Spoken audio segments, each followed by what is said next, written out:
Hey,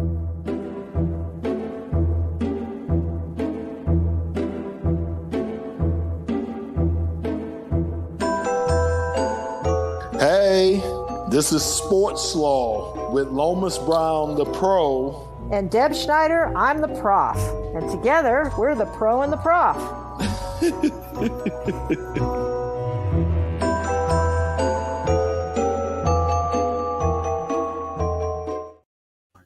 Happy holidays. That was nice on Ray. That was a nice change up from Ray. I like that. Happy holidays. I like that too. So we've got a really special guest today, and I just want to get right into it. So you want to do the introduction, Lomas? Yeah, absolutely. Mitch Well, he needs no introduction. Exactly. He's the guy I met when I first got here in Detroit. He covered the Lions for a lot of years, still covering us now. But I think the most impressive thing about our guest, Mitch Albom, is how he's transforming himself from a sports guy, just a regular sports guy, to now this guy in philanthropy. He has doing some great work in the city of Detroit, has a lot of great things going on. Just had his radio telethon that raised a lot of money. So there's the man, the myth, million the legend. Absolutely. Movies, TV, journalism, books, and philanthropy. $1.8 million in a radiothon. That's impressive. Yeah. How you doing, thank Mitch? You. Good. I wasn't sure when I was supposed to start talking. No, you good. You good. Okay. Well, it's nice to be on your podcast, and thank you for that introduction. Yeah, even though I was a little late coming to my own podcast, but some things never change. No. If I had it for every minute I stood around your locker or Barry Sanders' locker, looking at my watch, going, "Where are they? How come I got a deadline?" So you learn to be. If you haven't learned to be patient in being a sports writer, you haven't learned much. Yes. Hey, well, let's get right to it. We know the hottest thing in the state of Michigan is that football team over there at Ford Field, man. Mitch, me and you have been talking pretty much all season long about this. Another 2 games since we talked. What are your thoughts about the Lions, what they're doing, and what they're getting accomplished right now? Well, I've learned over the years that the most important thing isn't just to be playing good football, but it's to be playing good football at the right time of year. And teams that get hot in December tend to do well. And the Lions have had years where they've started fast. I remember one year they were like 6-2 or whatever, and ended up missing the playoffs. And it doesn't matter how you're playing at the beginning; it matters how you're playing at the end. And right now, you'd have to argue that the Lions are one of the top 2 or 3 teams in the NFL in terms of how they're playing right now. That doesn't mean that if you take the whole thing on its extreme, that they're one of the 2 or 3 best teams in the NFL. But who cares how everybody else stacks up? The Tampa Bay Buccaneers at the beginning of the season may have looked like they were a far better team than the Lions. But right now, who do you think's playing better? You watch the 2 games that were played yesterday. You watch the way the Lions held their poise down the stretch and won a tough game on the road in New York, and watch the way that the Tampa Bay Bucs fell apart in their home stadium with dumb plays and bad fumbles and bad interceptions. And you tell me who's playing better. So right now I see the Lions are up to like a 40-something% chance of making the playoffs. That's still not 80 or 90%. They still have to win probably all the rest of their games. But if they do win all the rest of their games, they're not just going to be a team that makes the playoffs. They're going to be a team that people are going to be scared about to play in the playoffs. That's still, 4 games away from now. But I haven't been able to say that about the Lions for a long time, not since you were playing. Yeah. Well, look, you covered us, Mitch. So what's the biggest thing that you see? I mean, what's the one biggest thing? Do you think it's coaching? Do you think it's talent? What's the biggest thing that you see that's just made this transformation? I think they're playing within themselves and what they can do. I think like they don't have the best receivers in the world, but they're very disciplined. Mm-hmm. They run good routes. They don't have, the best running backs in the world, but they have a great offensive line and they run through the holes that open. They don't have the best quarterback in the NFL, but they've geared an offense that's making sense for him and is taking advantage of the fact that he reads defenses really well. And okay, good. So let's make guys pop open, on the second read or the third read, and he'll hit them. And he's also gained a lot of confidence. You can see he plays much differently now than he did at the beginning of the year. He plays like someone who expects to win instead of someone who's afraid to lose. And then defensively, that's the biggest change, because they were a team when they started. It's like, it didn't matter if they scored 30 points. The other team was going to score 38.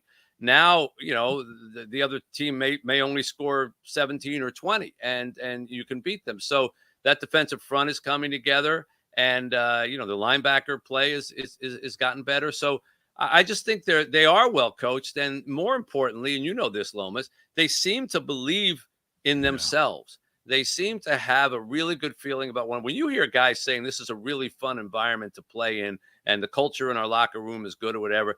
That's stuff that you don't hear very often. It's really hard to build. You can come in wanting to do that, but if you don't have the right people, and if you don't have the right players, you don't have the right coaches, it just doesn't mesh. It doesn't, it doesn't have that magic. And they seem to have it. They have a great belief in one another, and nothing proves that more than they were 1-6 and now they're 7-7. As well as I do, Lomas, nobody will admit it, but when you're 1-6, there are a lot of teams who are already playing for next year. Yes. And they're like, oh, I'm just not going to get hurt. Just let me, go out of bounds before I get a hard hit, because this isn't worth dying for. And if you play like that in the NFL, you're going to lose. So they kept playing as if it was important to win every game, and now it is important to win every game. Yeah. Hey, I want to keep on the Magic in Detroit theme, and let's talk about your charity, Say Detroit. You've got 10 other charities underneath Say Detroit. You started this. You just raised $1.8 million in a radiothon, a one-day radiothon. That's incredible. Can you tell us a little bit about how you started this? Sure. So, Lomas knows me a long time, and and maybe long enough to remember that when I first got here, and I was very young, I was in my 20s.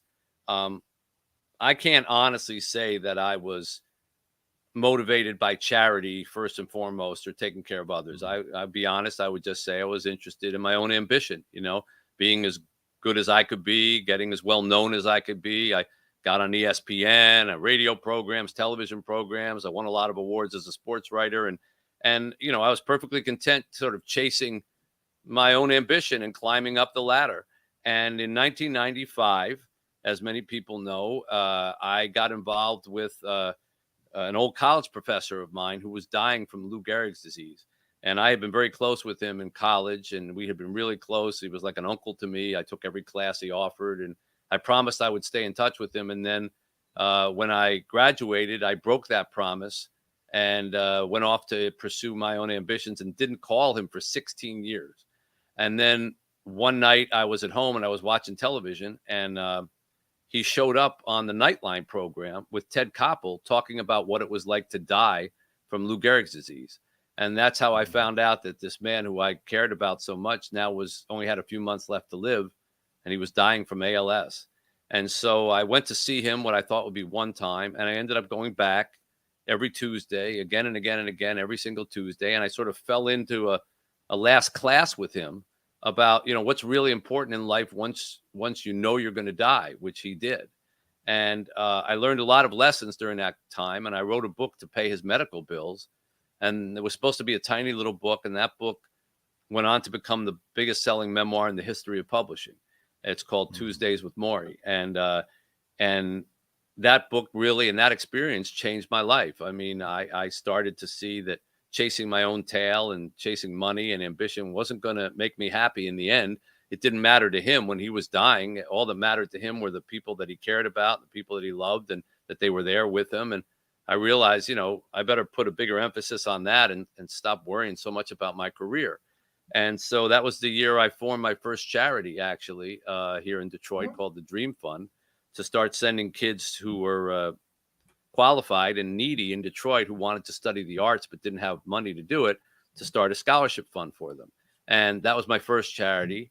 And not coincidentally, it happened right when Tuesdays with Maury was going on. And then I started another one. And in 2006, you might remember we had the Super Bowl here, and I read about a story about a Super Bowl party for the homeless, which I couldn't understand what that was. A Super Bowl party for the homeless. I mean, how do you have a party for the homeless? And it turned out what it was they were taking all the homeless people in Detroit and gathering them off the street so that they wouldn't bother the customers who were in town, because they didn't want Detroit to look ugly. So they put them all into this one shelter with a TV. But on Monday morning, they threw them out into the street again. And I just thought that was so cruel. You don't give somebody help because it helps you look better. And you don't give somebody warmth and food and then say, okay, they're all gone. Now you're out in the street again. So I went down to the shelter and I spent the night there with the homeless. And I wanted to write about what it was like to have this for a night and have it taken away from you. And while I was online at the shelter, I got my bar of soap, I got my bed, I got my blanket, and then I went online for the dinner. While I was online for the dinner, this guy in front of me turns around and he looks me up and down. He says, aren't you Mitch Albom? I said, yeah. And then he looks me up and down again. He says, so what happened to you? And, I laughed, but then I thought about it and I realized, hey, that's a perfectly legitimate question. I'm sure he never expected to be on that line.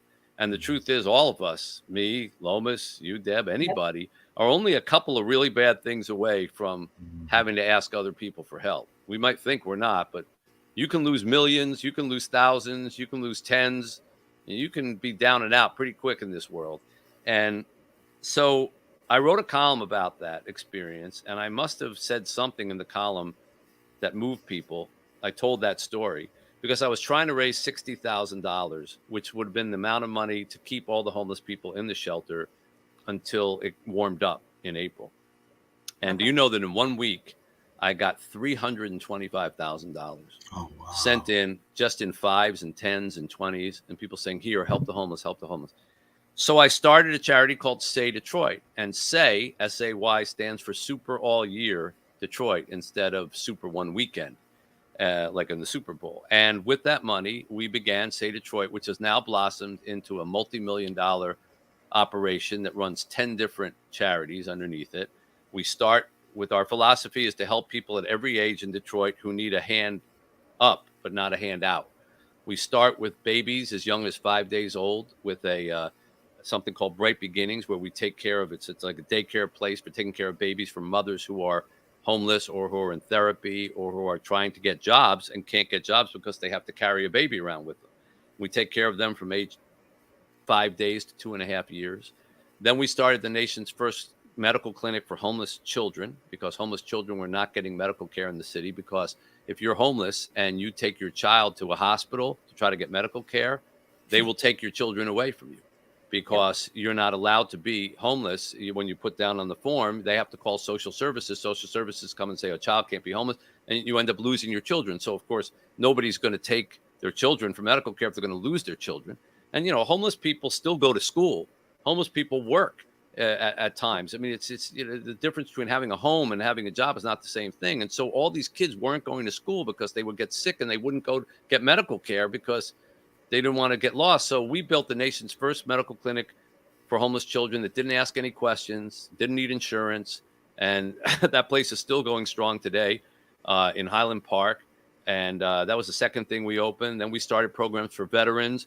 We started programs for senior citizens. We started something called Working Homes, Working Families, where we took all these abandoned homes in Detroit, of which there are many, and they were donated to us. Sometimes people just gave them to us. Sometimes we would buy them for a good price. Then we would bring in volunteer crews, and they would fix them up till they were nice. And then we would find a family that was homeless, but they were working. And we would say, okay, we're going to give you this house, provided you keep the house up for 2 years and pay the taxes and the utilities. If you do that for 2 years, we'll give you the deed to the house, and the house will be yours. And we've done now over 65 houses. And, we've actually built neighborhoods in these places for people. You take a problem like, you got too many empty houses here, you got too many people without houses there, put them together, solve the problem, right? And we try to do that with many different things. Our most recent effort is we opened the bicycle factory. because there are so many people in Detroit who can't get to work or can't get to school because they don't have cars. And you know how the city is laid out. It's so big, you can't get anywhere. So we started taking donations of bicycles, and we created a factory. We gave jobs to people who needed jobs, and they refurbish the bikes or build bikes from scratch. And then we give them to people who prove that they have a need for transportation. They're brightly colored, beautiful bicycles called My Cycle, and we give them out. So, we try to find a practical problem and do a practical solution. There you see My Cycles right there. And we've been doing this now for, 17 years already, that Say Detroit has been in existence. And like I say, we have 10 charities there, and they take up a good deal of my time to oversee and manage. And our biggest one at Lomas, I think, has been is called the Say Play Center out at Lipke Park, which is a beautiful, it wasn't always beautiful. It was an abandoned rec center in the most dangerous neighborhood in the United States of America.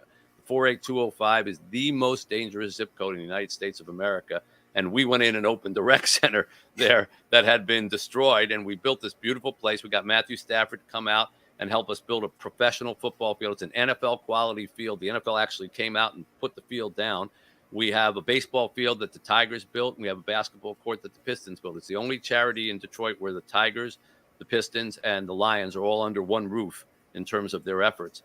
And the centerpiece of that place is a 7,000 square foot digital learning center, which is you have to go to first before you can play football, basketball, or anything. You have to come in and you have to spend an hour and a half there learning, working on your grades, maintaining a B average in school. Otherwise, you can't play any sports.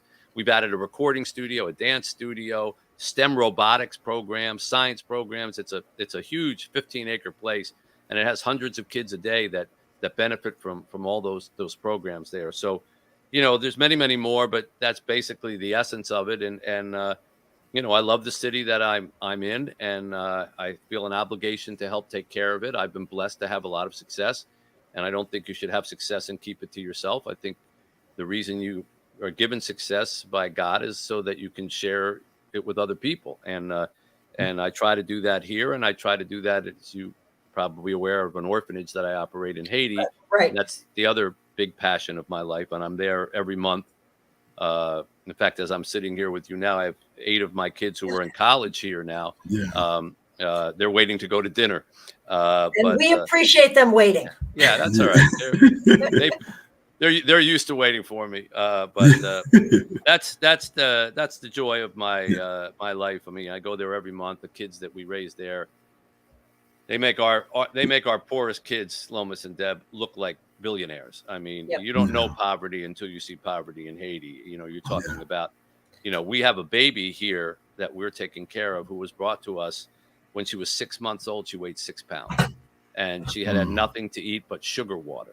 And her mother brought her with that baby and 4 other children, just living out in the dirt, and she said, take all my children, and just take all my children. And we said, we can't take 5 children, but we'll try to help this baby who looks like it's going to die. And she was severely malnourished and had conjunctivitis. Her eyes were closed, and she was anemic.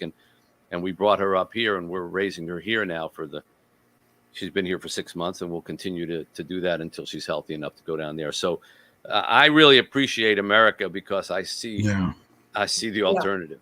Yeah. Mitch, and there's the true magic in Detroit. That's the magic. There's Noddy. That's little baby Noddy. So you see her on the left. That was her. You see how compared to the hand, the size of her to a hand. She was 6 months old then. She looks like she just came out of the womb, right? She was 6 months old, and then this was her on the right at her 1-year-old birthday just last week. And look at the difference, So how can you not be involved in something like that? That's what life is about, right there.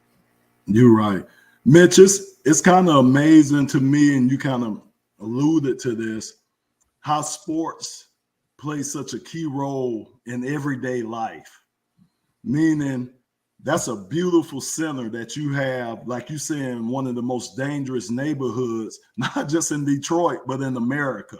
I mean, I've been there. Like you say, I've had my camp out there, beautiful field. I had over 100 kids that attended the camp that was right in that neighborhood. But just kind of explain kind of the correlation between sports and, because I'll say this, Mitch, same thing with me, played in the NFL, but it was always important to have my foundation and to give back.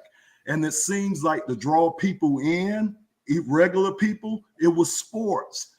Sports was kind of the catalyst to everything. Our youth, our older people. Can you talk a little bit about that and how you kind of using it too, with your foundation and the work you're doing? Well, I think you said it sort of best, that's drawing in people. You know, there are many people who need help, but don't want to come and get it, or are suspicious of doing it. You know, everyone thinks that the homeless, it's just a question of, you know, offering them a shelter and they'll go to it. It's not. I mean, I've been out there where you go to a homeless person, say there's a shelter, I don't want to go. Why don't you want to go? Well, I don't trust it. They're going to take my stuff. No, they won't. They won't. No, I'm not going to go. I had a bad experience when I'm not going to go. So a lot of it is trust, and in all forms of charity, is getting people to trust you and feel like, okay, this is a place I want to go or help. With your celebrity, Lomas, with sports celebrity, with the sports draw, with whatever modicum of celebrity I have, people say, oh, I know that guy. You know, I like that guy. I trust that guy. That Lomas guy, he's okay. I'll go try that. And once they try it, once you can get them in the tent, then you can say, okay, like for kids, hey, you kids are at risk. You know, well, I'm a football player like you, Lomas, and I've succeeded in life, but I was once like you, and I was at the crossroads here. Oh, really? You were like me? Well, what did you do? What did you? And suddenly they start to see themselves, and they can relate to it. So that's how sports, I think, which is something that almost everybody can relate to, and everybody knows the athletes or people who cover the athletes, whatever. So it can be a good, you know, lure to get people to come in and take part in programs, which is not as easy as you think. You think all you got to do is just start a program and everybody's going to come. That's not true. You've got to make trust a part of it as well. And I think, you know, people know athletes and personalities, and they want to trust them. I think that is a fabulous use of your celebrity, both of you, your celebrity, giving back and, you know, getting people to trust you and understanding, because a lot of people are embarrassed too. Yeah. There's a trust, there's the embarrassment. But if you can draw them in with sports and celebrity, it makes all the difference in the world. Yeah. And Mitch, I know we're keeping you. Yeah. Okay. Yeah. Thank you for talking to me about these various things. They're important. And, you know, life is a balance. And I get asked a lot, and I suppose I'll get asked something if someone sees this, like, well, how do you justify or balance writing about sports and then you have charity? Like, doesn't it seem like you're just wasting your time in sports?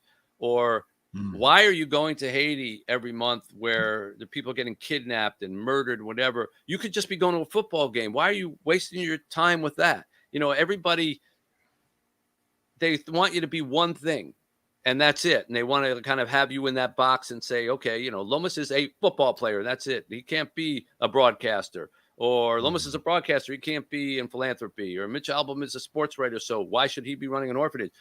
But life isn't like that. You know, life is multifaceted. And you know, if you've been blessed with the ability to do different things, to walk and chew gum at the same time, or to be interested in things that are fun, but also be interested in things that make a difference to people, that should be celebrated. It shouldn't be, you know, looked at skeptically.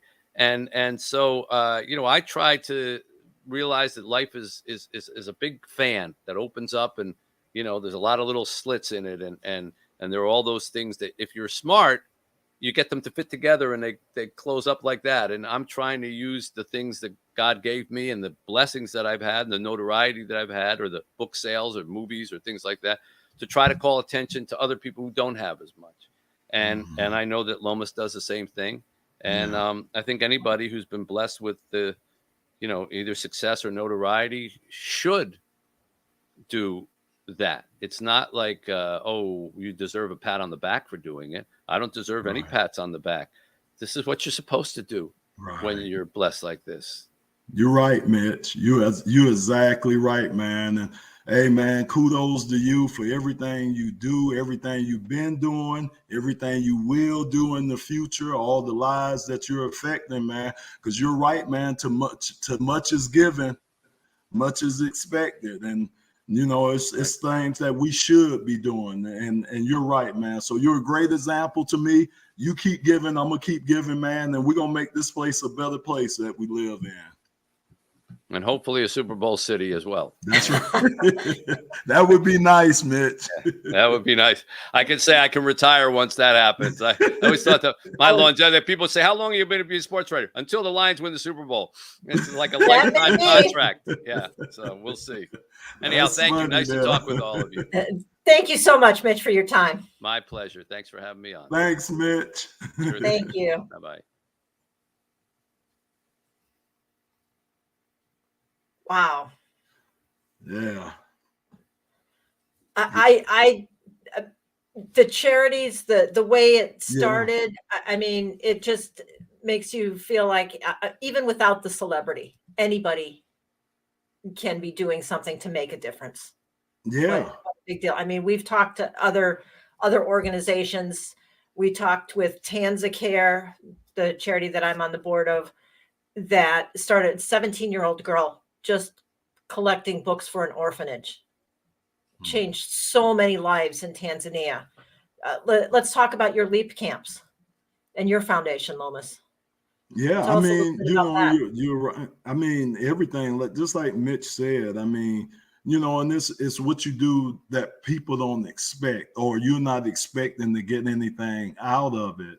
And I think that's when you feel good about the things that you do, the people that you help, the lives that you try to help change, is when it just happens organically. It's not something that's being forced or, it just happens. And I think that's important. I think it's important, like you say, Mitch, what you're doing with Tanza Care, the foundations, what we're trying to do back here with the LEAP camps, which is, educating our youth, exposing them to different technologies that we know this world technology is just moving at a rapid pace, and our kids need to keep up, and just exposing them to that, is good, because our kids are like sponges, man, especially with technology these days. So I just think if we just keep doing what we can,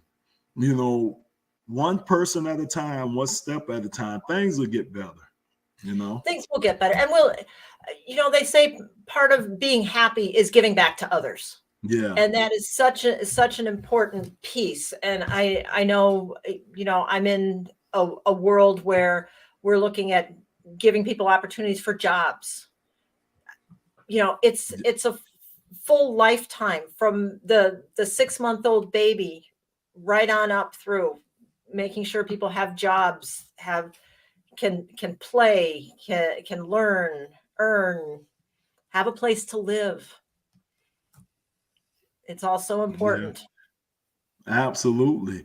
And Deb, I it's just, even with our youth too, just the things that are going on nowadays. I mean, even if we just start talking about the year that we've had and everything that we've been through, and you just look at some of the changes, look how the sports world has changed this year, from name, image, and likeness, where the kids could earn money off their images.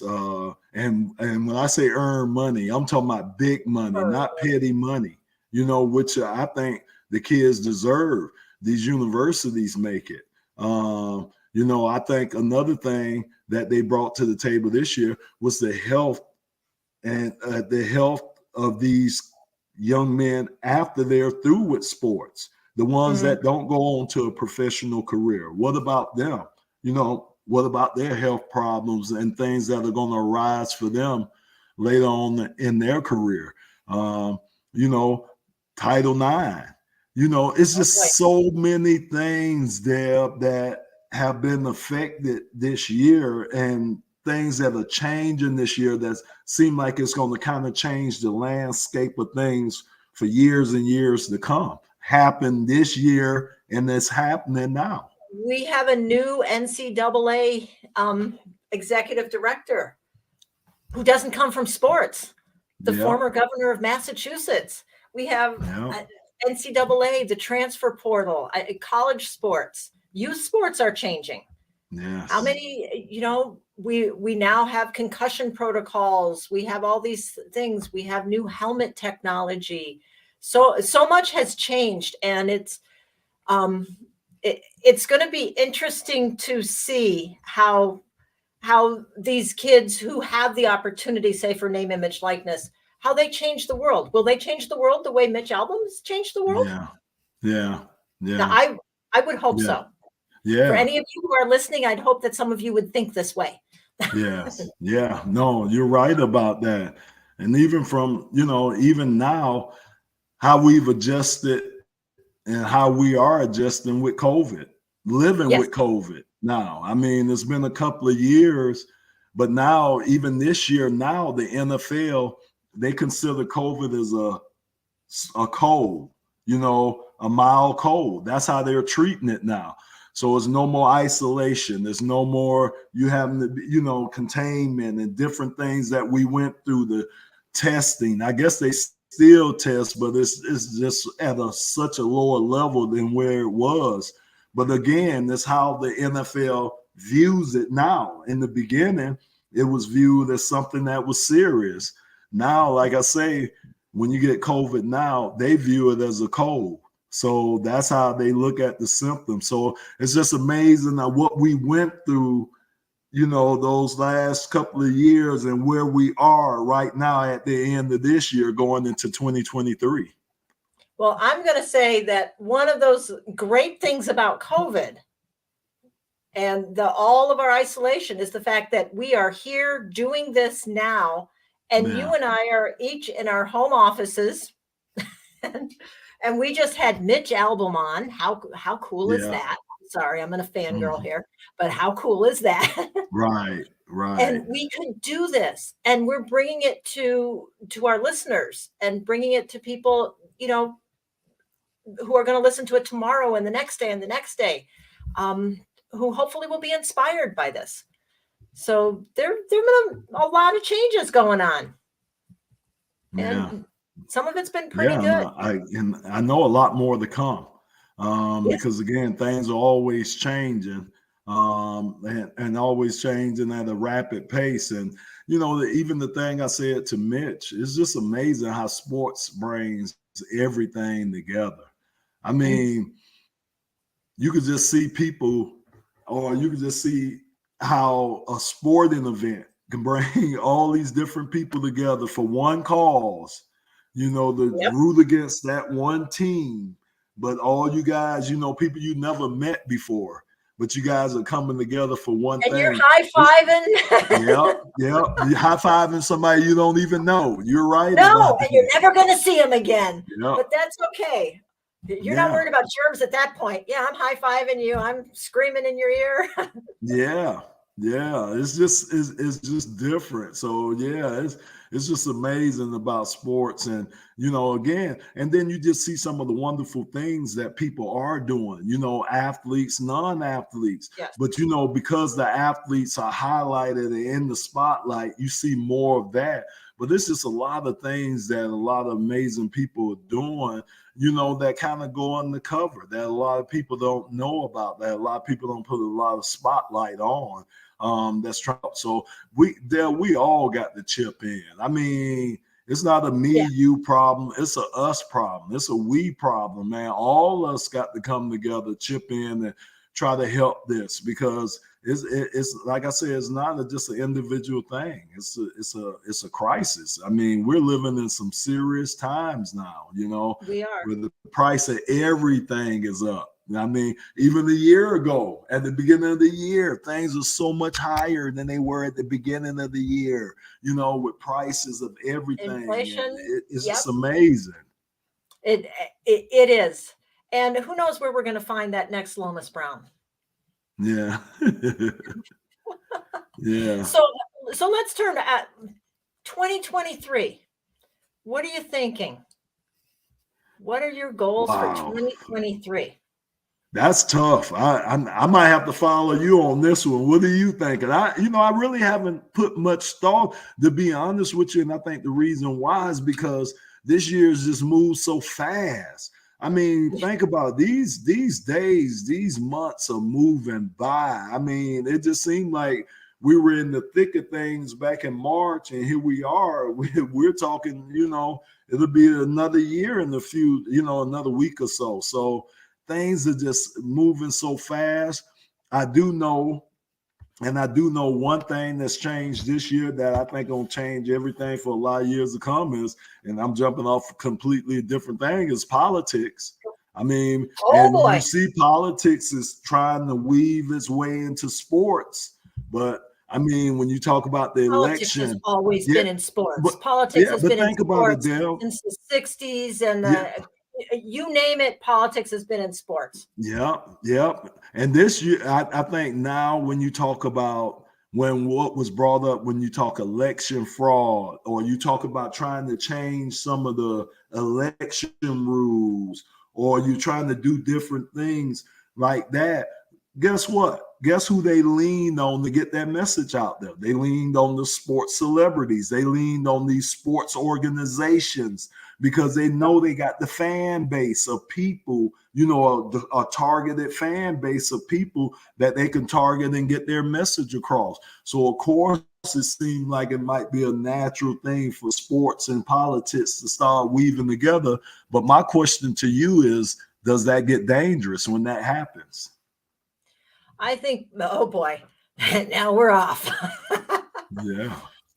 I think that politics and sports has always been intertwined. I mean, we can look at politics. We can look at Jesse Owens with the, 1936 Olympics. We can look at, George Bush, who became president, and he wasn't part of the Major League Baseball. We can look at Supreme Court justices. I mean, this politics and sports have always been intertwined, and using the celebrity of sports, or using any celebrity to raise awareness is, well, it's the American way. It's what we do, what we have done. It's actually the world does this. If you have a platform, people are using it. So I'm hoping for 2023 that we use it for good, and that we use it to make the world a better place. We use it for less hostility, and we try to come together a little more, Republicans and Democrats. Yeah, that would be great. Yeah, Democrats, there's a lot we agree on. We may not agree how to get there, but there's a lot we do agree on. Yeah, that's true. No, that is true, and you're right. I mean, it would be great if that could happen, and it does some type of way. Sports has a way of doing that. It does. It has a way of uniting us. It has a way to kind of putting us on common ground. Sports is magical in that way. It takes you away from everyday life's pains, ups and downs. You could get away for 3 hours and just you just let your mind be free, because you're sitting there as a fan rooting for your team or watching sports, and it just takes you away from all the stress and maybe a heartache that might have been going on with you. So it's a great relief. I mean, it was really big when we were playing sports during COVID, when everybody was shut in and couldn't do much. And man, just to get some sports going again, I think that was a big relief to the whole country, because it was tough for a while. I can't say anything better than that. Yeah. The magic of sports, the magic of bringing people together. So with that, let's wrap it up. Happy holidays, everybody. Check us out on sportslaw.com, SoundCloud. We're on Spotify. We'd love to hear from you. And thank you, Lomas. This was great. Let's make 2023 a great year. It was great having Mitch on early. It's been a great year for us, Deb, getting the podcast going. And hopefully 2023 will be better, bigger and better. Bigger and better. Yeah. Bigger and better.